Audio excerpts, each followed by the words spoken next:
Kepala Dinas Pekerjaan Umum Kota Makassar, M. Ansyar menyebutkan, setiap kelurahan di 15 kecamatan di Kota Makassar akan mendapatkan pemasangan lampu jalan lorong sebanyak 20 lampu.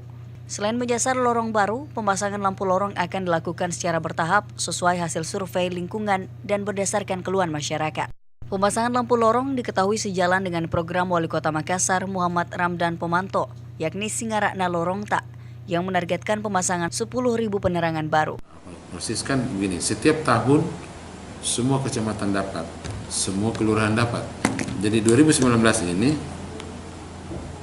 15 kecamatan, 154 kelurahan dapat itu. Dapat. Ya rata-rata itu satu kelurahan itu sekitar 20 sampai 23 tiang. Begitu, rata-rata begitu. Bisa dikalikan begitu nanti. Selain lampu lorong, Dinas PU Kota Makassar juga akan melakukan penambahan maupun perbaikan lampu jalan. Namun penambahan dilakukan tidak sebanyak di lorong atau hanya menyasar daerah rawan begal dan daerah yang memang membutuhkan lampu penerangan baru.